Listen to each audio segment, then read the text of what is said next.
As NBA Commissioner Adam Silver once said, analytics are part and parcel of virtually everything we do now. Analytics have become central to scouting and to determining playing time. And this definitely holds true. In the modern day era, with technology being present in every aspect of our lives, it has become increasingly important to make use of this prized resource. We, Team Trendylytical, being basketball and data science enthusiasts, decided to take up data science in basketball as our main topic.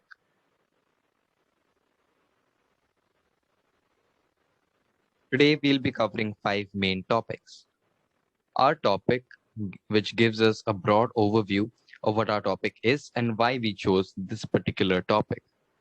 Our objective covers what our objectives were while conducting our surveys and research from various platforms and APIs.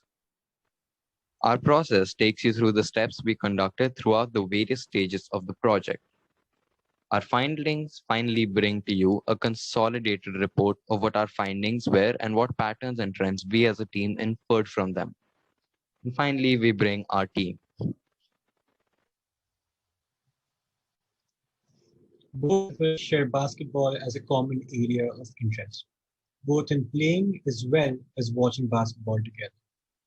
Also, basketball as a sport, unlike many misconceptions, actually has a plethora of statistics involved. A single play could have a lot of data and many algorithms involved in it, which is why we decided to explore this aspect of basketball. The following is our list of our subtopics. We divided our subtopics into 10 training topics and 5 testing topics for our linear regressions.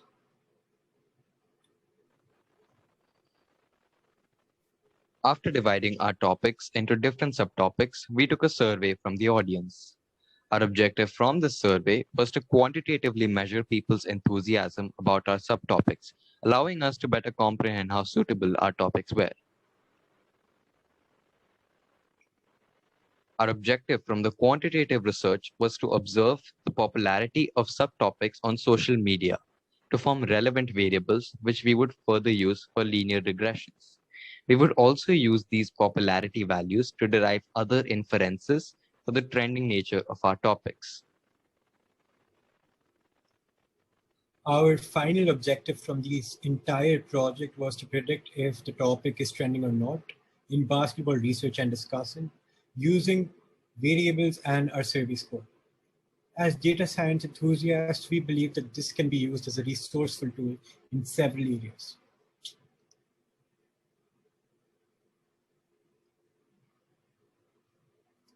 Our process included the following steps: obtaining raw data from our survey and quantitative research, arranging, sorting, and cleaning it, preparing visuals in the form of regressions and graphs for data analysis, and making final conclusions and predictions to achieve our main objective. We conducted our survey on Google Forms and divided it into 2 surveys sharing at different points in time. During this process, we asked our close friends and our peers to fill out this form. We also publicized it on social media, which helped us receive 100 responses in the first survey and about 50 responses in the second survey. The data aligned itself with our expectations and objectives from the survey. We conducted our quantitative research during the same time. For data collection from YouTube, we used tools provided in the YouTube Data API and integrated it with Python for easier data gathering.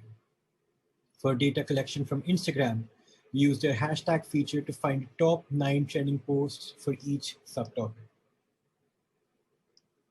For sorting and cleaning our data, we decided to use Google Sheets to store it, since its data sorting and formulate tools would be helpful for organizing large chunks of data, and it's easy to use and collaborate on. We moved all our data onto our Google Sheet and cleaned it over a span of 2 days using the Google Sheet tools. We then arranged our clean data to obtain variables, patterns, and findings. Our final arranged data gave us the following set of variables: engagement ranking of YouTube, engagement score on Instagram, and our survey score. Based on the findings we obtained from the previous step, we prepared graphs and tables to visually represent these patterns. These graphs helped us understand patterns and relations between each aspect of our data and our survey. The following is an example of the visual representation of data. This chart compares the mean likes on Instagram with the mean likes on YouTube for different subtopics, helping us understand the highs and lows of popularity on these social media sites. With the variables, we prepared simple linear regressions for each independent variable with the dependent variable to derive a mathematical relation between our research and our survey in order to predict how trending a topic is. In this process, we were able to successfully accomplish all three objectives for the survey: research and prediction. The process, although time-taking, was a success from our side.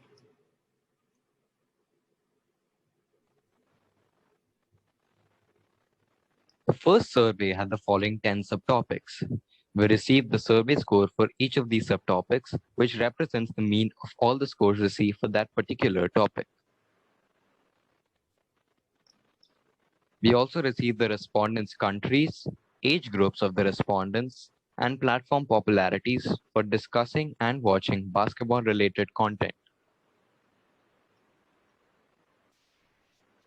We surveyed data about the remaining 5 subtopics in our second form. From this survey, we retrieved the same information except for the media popularities. We had a greater level of diversity in this survey, having responses from newer countries, including Latvia and Slovenia. What do these surveys tell us? The obtained survey scores, like we said before, would be our dependent variable for our linear regressions. As basketball enthusiasts, the survey score also showed the popularity of topics similar to our expectations. For example, the two most popular topics based on the survey scores are NBA and famous NBA players. We received responses from several countries, indicating a good diversity. Most of the responses were from India, our home country, and USA, where basketball is an extremely popular sport.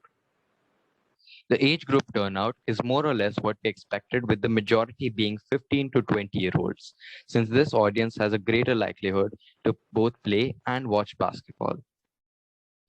The question about media responses also provided us with fruitful results, since this helped us decide our primary research sources, YouTube and Instagram.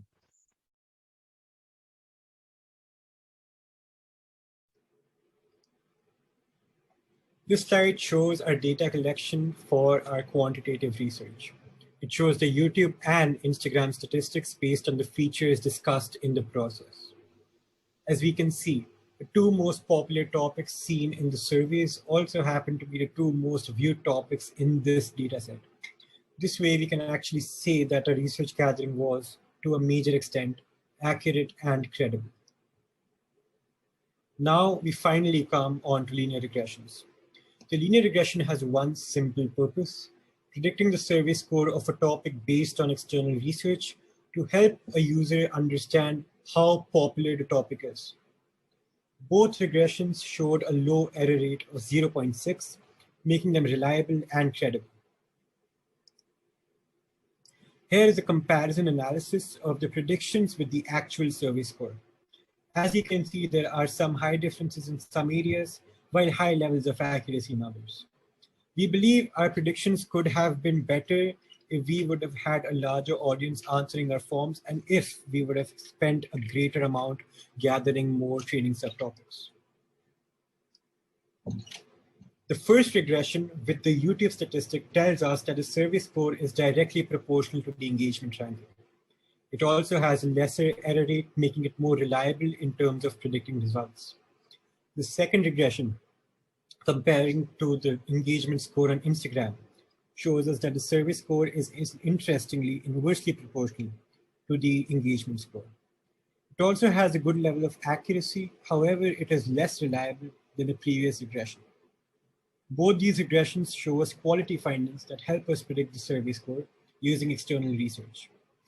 These results are most accurate, as can be seen in the previous comparison charts as well.